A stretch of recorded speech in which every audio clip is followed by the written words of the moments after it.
ನಮಸ್ತೆ, ನಾನು ನಿಮ್ಮ ಜಿ.ವಿ. ನರೋತ್ತಮ ಶರ್ಮಾ.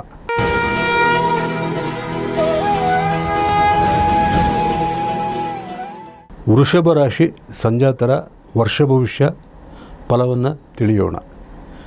2026ನೇ ಇಸ್ವಿಯಲ್ಲಿ ಕೃತಿಕಾ ಹಾಗೂ ಮೃಗಶಿರ ನಕ್ಷತ್ರ ಸಂಜಾತರಿಗೆ ಅಧಿಕ ಶುಭ ಫಲಗಳು ಪ್ರಾಪ್ತವಿದೆ. ಹಾಗೆಯೇ ರೋಹಿಣಿ ನಕ್ಷತ್ರ ಸಂಜಾತರಿಗೆ ಶುಭಾಶುಭ ಮಿಶ್ರ ಫಲ. ವೃಷಭ ರಾಶಿ ಸಂಜಾತರಿಗೆ ವರ್ಷಪೂರ್ತಿ ಶನಿಯು ಲಾಭಸ್ಥಾನದಲ್ಲಿಯೇ ಇದ್ದು, ವರ್ಷದ ಮೊದಲಾರ್ಧ ಅಂದರೆ ಜೂನ್ ತಿಂಗಳ 2ನೇ ತಾರೀಕಿನವರೆಗೂ ಗುರುವು 2ನೇ ರಾಶಿಯಾದಂತಹ ಮಿಥುನ ರಾಶಿಯಲ್ಲಿ ಸಂಚರಿಸುತ್ತಿರುತ್ತಾನೆ. ತದನಂತರ ಜೂನ್ 2ರಿಂದ ಕರ್ಕಾಟಕ ರಾಶಿಯ ಗುರು ಸಂಚಾರವೇನಿದೆ ಅದು ವೃಷಭ ರಾಶಿ ಸಂಜಾತರಿಗೆ 3ನೆಯ ಮನೆಯಾಗಿರುತ್ತದೆ. 3ನೇ ಮನೆಯ ಗುರು ಸಂಚಾರ, ಕರ್ಮಸ್ಥಾನದಲ್ಲಿನ ಶನಿ ಸಂಚಾರ, ಸಿಂಹದಲ್ಲಿ ಕೇತು ಹಾಗೂ ಕುಂಭದಲ್ಲಿ ರಾಹುವಿನ ಸಂಚಾರವೇನಿದೆ ಇದು ವೃಷಭ ರಾಶಿ ಸಂಜಾತರಿಗೆ ಸಕಲ ವಿವಿಧ ರೀತಿಯಲ್ಲೂ ಸಹಿತ ಒಳಿತನ್ನೇ ಉಂಟು ಮಾಡುವಂಥದ್ದಾಗಿದೆ. 3ನೇ ಮನೆಯ ಗುರುವಿನ ಸಂಚಾರದ ಶುಭ ಫಲಗಳೇನಿದೆ ಅದು ಪರಾಕ್ರಮ ಸ್ಥಾನದ ಗುರು ಸಂಚಾರವಾಗಿರುವುದರಿಂದ ಶತ್ರುಗಳ ವಿರುದ್ಧ ನಿರ್ಣಾಯಕ ಜಯ ನಿಮ್ಮದಾಗಲಿದೆ. ಕೋರ್ಟು ಕಚೇರಿಯಲ್ಲಿನ ಕಾನೂನಾತ್ಮಕ ಹೋರಾಟಗಳಲ್ಲಿ ನೀವು ಯಶಸ್ಸನ್ನು ಕಾಣಲಿದ್ದೀರಿ. ಹಾಗೆಯೇ ಕೋರ್ಟಿನ ತೀರ್ಪು ಸಹಿತ ನಿಮ್ಮ ಪರವಾಗಿಯೇ ಬರುವ ಎಲ್ಲ ಸಾಧ್ಯತೆಗಳು ಇದೆ. ಕುಟುಂಬ ವರ್ಗದಲ್ಲಿ ಆಸ್ತಿ ಕುರಿತಾದ ವ್ಯಾಜ್ಯಗಳಿದ್ದಲ್ಲಿ ಅದು ಮಾತುಕತೆ ಅನುಸಂಧಾನದ ಮೂಲಕವೇ ಪರಿಹಾರವಾಗುವ ಸಾಧ್ಯತೆಗಳು ಹೆಚ್ಚಿವೆ. ಈ ವರ್ಷ ನಿಮಗೆ ಉತ್ತಮವಾದಂತಹ ಆರೋಗ್ಯ ಭಾಗ್ಯವಿರಲಿದ್ದು, ಯಾವುದೇ ರೀತಿಯಾದ ತೀವ್ರ ಅನಾರೋಗ್ಯ ಬಾಧೆ ಕಾಡಲಾರದು. ವಿದ್ಯಾಭ್ಯಾಸಕ್ಕೆ ಸಂಬಂಧಿಸಿದ್ದಾದಲ್ಲಿ ಕಳೆದ 2-3 ವರ್ಷಗಳಿಗೆ ಹೋಲಿಸಿದಲ್ಲಿ ಈ ವರ್ಷವು ವಿದ್ಯಾರ್ಥಿ ವರ್ಗಕ್ಕೆ ಎಲ್ಲ ರೀತಿಯ ಶುಭ ಫಲಗಳನ್ನು ನೀಡಲಿದೆ. ಹಾಗೆಯೇ ಹಲವು ಉತ್ತಮ ಅವಕಾಶಗಳು ವಿದ್ಯಾರ್ಥಿ ವರ್ಗಕ್ಕೆ ಒದಗಿ ಬರಲಿದೆ. ಉನ್ನತ ವ್ಯಾಸಂಗ ಹಾಗೂ ಸಂದರ್ಶನಗಳಲ್ಲಿ ಜಯ, ಸ್ಪರ್ಧಾತ್ಮಕ ಪರೀಕ್ಷೆಗಳಲ್ಲಿಯೂ ಸಹಿತ ವಿದ್ಯಾರ್ಥಿ ವರ್ಗವು ಹೆಚ್ಚಿನ ಯಶಸ್ಸನ್ನು ಕಾಣಲಿದ್ದೀರಿ. ಕೌಟುಂಬಿಕ ಜೀವನದ ವಿಚಾರಕ್ಕೆ ಬರುವುದಾದರೆ ಈ ವರ್ಷ ಪ್ರೀತಿ ಪ್ರೇಮ ಸಂಬಂಧಿಸಿದಂತೆ ಅಷ್ಟು ಒಳ್ಳೆಯದಲ್ಲ. ಏಕೆಂದರೆ ಪ್ರೇಮಿಗಳ ನಡುವೆ ಒಂದು ವೈಮನಸ್ಯ ಬೆಳೆದು ಅಪಾರ್ಥಕ್ಕೊಳಗಾಗಿ ಅಥವಾ ವೃಥ ಆರೋಪಗಳಿಂದ ಅನುಮಾನಗಳಿಂದ ಸಂಬಂಧಗಳು ಕಡಿದು ಹೋಗುವ ಸಾಧ್ಯತೆಗಳೇ ಹೆಚ್ಚಿರುತ್ತದೆ. ಹಾಗೆಯೇ ಕೌಟುಂಬಿಕ ಜೀವನದಲ್ಲಿಯೂ ಸ್ತ್ರೀ ಮೂಲಕ ಕಲಹ ವೈಷಮ್ಯಗಳು ಅಧಿಕವಾಗಿ ಬಾಧಿಸುವ ಸಾಧ್ಯತೆ ಇದೆ.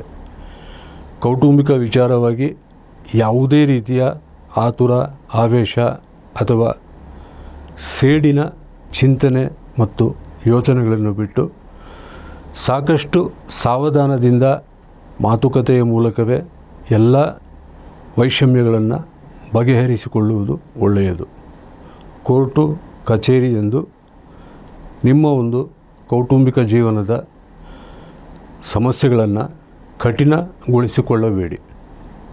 ಹೀಗಾಗಿ ವೃಷಭ ರಾಶಿ ಸಂಜಾತರಿಗೆ ಒಂದೆಡೆ ಉತ್ತಮ ಆರೋಗ್ಯವಿದ್ದು ಶತ್ರುಗಳ ವಿರುದ್ಧ ನಿರ್ಣಾಯಕ ಜಯ ಸಾಧಿಸುವ ಯೋಗವಿದ್ದರೂ ಸಹಿತ ವರ್ಷದ ಮೊದಲಾರ್ಧದಲ್ಲಿ ಅನೇಕ ರೀತಿಯಿಂದ ಮಾನಸಿಕವಾಗಿ ಕಿರುಕುಳ, ಅಶಾಂತಿ ಹಾಗೂ ಒಂದು ಅಸ್ಥಿರತೆ, ಭಯ, ವಿಹ್ವಲತೆ ಕಾಡುತ್ತಿರುತ್ತದೆ.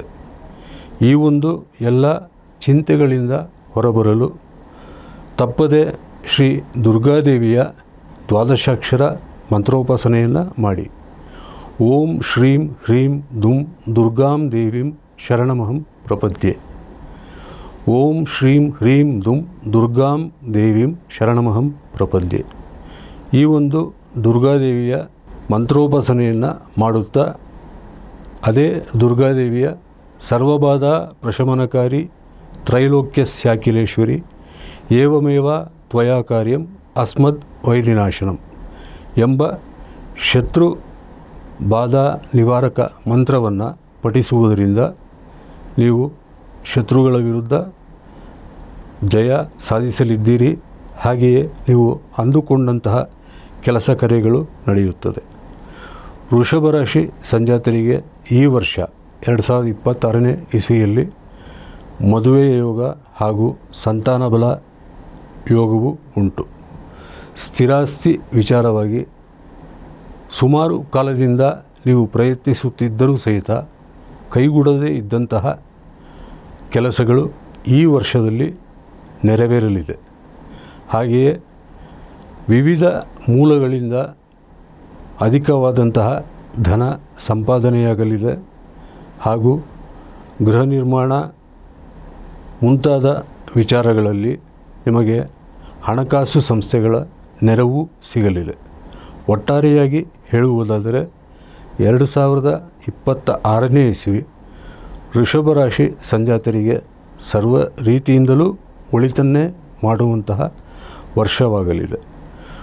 ವೃಷಭ ರಾಶಿ ಸಂಜಾತರು ಏನೇ ಸಮಸ್ಯೆಗಳು ಇದ್ದರೂ ಸಹಿತ ಪೀಡಾ ಪರಿಹಾರಾರ್ಥವಾಗಿ ಪ್ರತಿನಿತ್ಯವೂ ಶ್ರೀ ವಿಶ್ವನಾಥಾಷ್ಟಕ ಹಾಗೂ ಅರ್ಧನಾರೀಶ್ವರ ಸ್ತೋತ್ರವನ್ನು ತಪ್ಪದೇ ಪಠಿಸಿ ಅಥವಾ ಶ್ರದ್ಧೆಯಿಂದ ಆಲಿಸಿ.